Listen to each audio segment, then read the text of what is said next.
भाइयों बहनों नमस्कार। All India anganwadi news channel में आपका स्वागत है। चैनल से जुड़ने के लिए नीचे दिख रहे रेड कलर के सब्सक्राइब बटन पर आपको सबसे पहले क्लिक करना है। फिर साइड में एक नोटिफिकेशन बेल यानी घंटी बन के आएगी, उस पर जब आप दबाएंगे तो 3 घंटी आपको दिखेंगी, जिनमें सबसे ऊपर आल वाली घंटी आप लोगों को दबा लेनी है। आंगनबाड़ी सेविका सहायिका मिनी बहनों, आप सबको सूचित करना चाहूंगा कि विभाग की लापरवाही के कारण आप सबको समय पर भुगतान नहीं हो पाए हैं। आपके लिए जो भी 55 लाख रुपए की धनराशि आई थी वो लैप्स हो गई, वो वापस चली गई। अब आप सोचिएगा विभाग कितना लापरवाह है आप सबके पैसों को लेकर के। ये पैसा आप सबकी कड़ी मेहनत का है। शासन की ओर से पोषण ट्रैकर पर या साड़ी के पैसे हों या गोद भराई के पैसे हों, इन सब के लिए बजट आया था और वो समय पर विभाग ने आपको भुगतान नहीं किया, जिसके चलते वो लैप्स हो गया। एक जानकारी यहां पर बहुत ही बड़ी अखबार में छप के आ रही है। 27 अप्रैल को ये खबर प्रकाशित हुई है। आपको बताना चाहेंगे, बताया जा रहा है सुल्तानपुर में ये खबर प्रकाशित हुई है कि जिले में आंगनबाड़ी कार्यकर्ती को पोषण ट्रैकर लोड करने और मोबाइल में रिचार्ज करने, साड़ी का पैसा और गोद भराई का पैसा, इनके लिए 55 लाख से अधिक की धनराशि लैप्स हो गई। ये तो एक जिले की है, अकेले सुल्तानपुर की 55 लाख की। ऐसे सभी जिलों की लाखों में पैसों की बात है और ये करोड़ों में पैसे जो है वो बताए जा रहे हैं कि लैप्स हो गए हैं, यानी विभाग ने आपको भुगतान नहीं किया, जिसके चलते वो वापस हो गए हैं। अभी फिलहाल इसमें और देखते हैं क्या जानकारी आ रही है और कब तक वो पैसे आएंगे और विभाग इसके आगे के लिए क्या कर रहा है। इसमें बताया जा रहा है कि मार्च माह में आई धनराशि निर्धारित समय पर भुगतान नहीं किए जाने से शासन को वापस चली गई है। जिम्मेदार अधिकारी धनराशि वापस मिलने की बात कर रहे थे, लेकिन अभी तक बजट दोबारा नहीं मिल सका है। शासन की ओर से जनपद में 2511 आंगनबाड़ी केंद्र हैं, जिन पर आंगनबाड़ी कार्यकर्ती बहनें तैनात हैं। इनके लिए 6 माह के लिए पोषण ट्रैकर के मद में 1200 रुपए की धनराशि जो है, यानी 1200 की दर से 30,13,200 रुपए की धनराशि आई थी। तो पोषण ट्रैकर पर जो आप काम करती हो उसके लिए भी धनराशि मिलती है। हर केंद्र पर 2-2 साड़ी खरीदने के लिए 20,88,000 रुपया मिलने थे। गोद भराई कार्यक्रम के लिए, अन्नप्राशन के लिए 500 रुपए की दर से 12,55,500 रुपए की धनराशि आई थी। भुगतान का बिल वाउचर अपलोड करने के लिए एक कर्मचारी को ब्लॉक के साथ मुख्यालय पर भी संबद्ध किया गया था, लेकिन भुगतान की फाइल अपलोड नहीं हो पाई है और जिससे 31 मार्च को उक्त धनराशि वापस चली गई। अधिकारियों का मानना था कि पत्राचार के बाद धनराशि वापस मिल जाएगी, लेकिन ऐसा अभी तक तो नहीं हो सका है। वापस गई धनराशि की मांग के लिए डिमांड भेजी गई है। धनराशि आने के बाद ही अब आंगनबाड़ी कार्यकर्ती को लाभ मिल पाएगा। रविश्वर जो प्रभारी जिला कार्यक्रम अधिकारी है सुल्तानपुर के, उनके द्वारा एक स्टेटमेंट दिया गया है। वहीं यहां पर अखबार में प्रकाशित हो रहा है कि शासन की ओर से पोषण ट्रैकर, साड़ी, गोद भराई, इनके लिए बजट आया और निर्धारित समय पर भुगतान नहीं किए जाने से शासन को फिर वापस चला गया। ऐसे ही एक घोर लापरवाही उत्तर प्रदेश में आंगनबाड़ी बहनों, आप सबके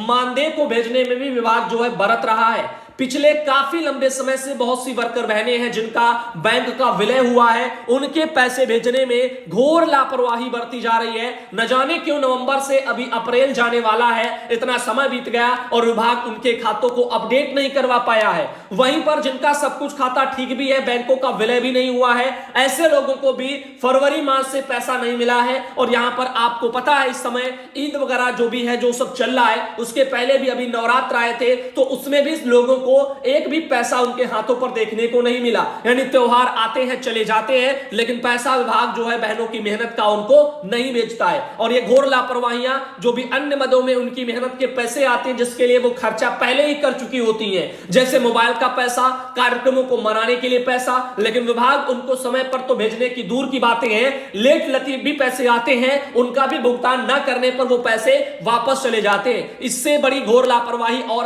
क्या हो सकती है। वहीं बात करते हैं संचालनालय महिला बाल विकास विभाग मध्य प्रदेश से एक लेटर 12 तारीख को अप्रैल को अभी जारी हुआ है, जिसमें सभी कलेक्टर मध्य प्रदेश के जो हैं उनको यह लेटर भेजा गया है। बहनों ध्यानपूर्वक सुनिएगा, दिनांक 2 मई 2022 से 11 मई 2022 तक लाडली लक्ष्मी उत्सव का आयोजन मध्य प्रदेश में किया जाएगा, जिसके लिए यहां पर क्या कहा जा रहा है ध्यानपूर्वक सुनिएगा। इसमें बता रहे हैं कि यहां पर जो है लाडली लक्ष्मी योजना मध्य प्रदेश में 1 अप्रैल 2007 से लागू की गई है। योजना के जो है वहां पर अभी तक जो है 42 लाख से अधिक लाभ जो है बालिकाएं हैं जिनको वहां पे पंजीकृत किया जा चुका है। साथ ही इनका कहना है कि राज्य शासन द्वारा निर्णय लिया गया है कि प्रति वर्ष 2 मई को लाडली लक्ष्मी उत्सव का आयोजन किया जाएगा और इस वर्ष यह आयोजन प्रदेश में लाडली लक्ष्मी उत्सव के रूप में दिनांक 2 मई से 11 मई की अवधि में किया जाएगा। इसके अंतर्गत राज्य, जिला और विकास खंड और ग्राम पंचायत इन पर कार्यक्रम आयोजित करवाए जाएंगे और उत्सव के तहत लाडली जो बालिकाएं हैं उनके शारीरिक, मानसिक और बौद्धिक विकास को बढ़ावा देने वाली जो भी सृजनात्मक एवं खेल जो स्पर्धाएं हैं उनका भी आयोजन होगा। एक्सपोजर विजिट, कैरियर मार्गदर्शन शिविर, बालिकाओं के पोषण, स्वास्थ्य, सुरक्षा और शिक्षा से संबंधित जो भी जागरूकता है, जो भी प्रशिक्षण सत्र हैं, उन सब का आयोजन किया जाएगा। साथ ही नीचे उन्होंने लिखा है कि आयोजित होने वाली गतिविधियों की जो रूपरेखा है वो आपको भेजी जाएगी। साथ ही साथ 18 मई 2022 तक जो है यहाँ पर भिजवाना सुनिश्चित करें, ऐसा अनुभा श्रीवास्तव जो मध्य प्रदेश में संचालक महिला बाल विकास विभाग से के लेटर उन्होंने जारी किया। वहीं आपको बता दें इन लेटरों को सीमा चौधरी बहन आती है सिवनी से, उन्होंने भेजा है। अब आगे देखिएगा इस उत्सव में निम्न कार्यक्रम प्रतिदिन आयोजित किए जाएंगे। आइए देखते हैं। पहला है कि दिनांक 2 मई 2022 से 11 मई 2022 तक लाडली लक्ष्मी उत्सव के दौरान प्रत्येक आंगनबाड़ी केंद्र पर विभाग जो है स्वरुचि जो यहाँ पर भोज का आयोजन भी करवाएगा। साथ ही साथ आपको बता दें यहाँ पर आगे क्या है कि उत्सव के पूर्व एक यहाँ पर उत्सव के दौरान आंगनबाड़ी कार्यकर्ती जो है वो केंद्रों में जो है स्थापित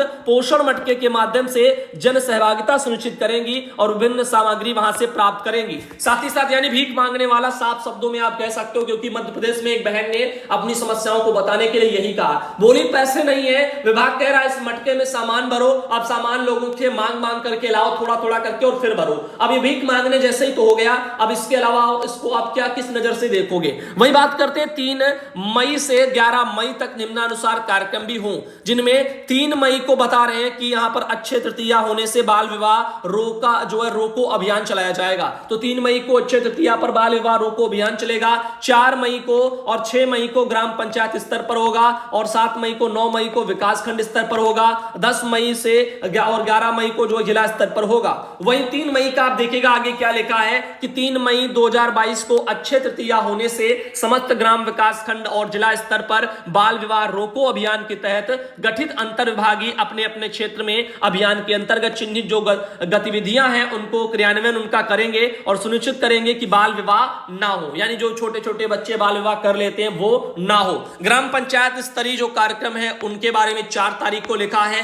मार्च और अप्रैल में जन्मी जो भी बालिकाएं हैं उनके जन्म का उत्सव वहां पे मनाया जाएगा। लाडली बालिकाओं को आश्वासन प्रमाण पत्र का भी वितरण किया जाएगा। साथ ही साथ आपको आगे ले चलते हैं और आपको बताते हैं कक्षा 9 से कक्षा 12 तक की जो लाडली बालिकाएं हैं उनका वित्तीय एवं डिजिटल हस्ताक्षर भी प्रशिक्षण वगैरह वो चलेगा। 5 वर्ष तक की जो लाडली बालिकाएं हैं उनका स्वास्थ्य का परीक्षण होगा और लाडली बालिकाओं के लिए जो माता पिता के साथ में संवाद भी जो है करवाए जाएंगे और शिक्षा को और बढ़ावा उनका दिया जाएगा। 5/5/2022 को क्या होगा, शिक्षा के क्षेत्र में अथवा अन्य किसी क्षेत्र में जो अच्छी उपलब्धि प्राप्त करने वाली लाडली बालिकाएं हैं उनको सम्मान उनका किया जाएगा। साथ ही विशेष उपलब्धि प्राप्त करने वाली लाडली बालिकाओं का सम्मान होगा और किसी जेंडर चैंपियन अथवा क्षेत्र के विशिष्ट उपलब्धि प्राप्त बालिकाएं उनका लाडलियों का संवाद होगा। 5 से 11 वर्ष तक की लाडली बालिकाओं का स्वास्थ्य परीक्षण होगा। 5 से 11 तक की लाडली बालिकाओं का अभियान का संवाद एवं उनका बालिका सुरक्षा, पोषण शिक्षा और जो है यहाँ पर पाक्सो की समझाई से ये जो है यहाँ पर की जाएंगी।